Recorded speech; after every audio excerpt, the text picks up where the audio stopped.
Here is a question for today. Let's try to solve the following serial equation. Since we are having two x's, let's try to move it to the left part.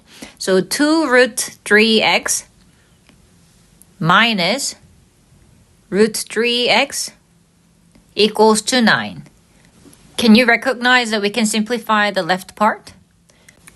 Before we simplify the equation, let's try to simplify the expression first. So 2 root 3 minus root 3 can be written as 2 root 3 minus 1 root 3, which is equal to 2 minus 1 root 3, which is equal to root 3. So similar to that expression, we can simplify 2 root 3x minus root 3x into 2 minus 1 root 3x, which is equal to root 3x.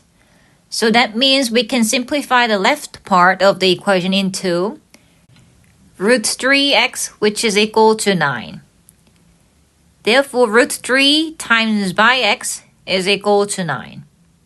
To get the x value, we can divide 9 into root 3, which is equal to 9 over root 3.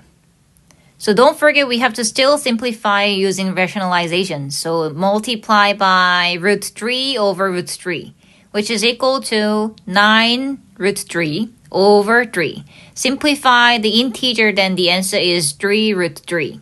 So x value is equal to 3 root 3. This is the answer for today's question.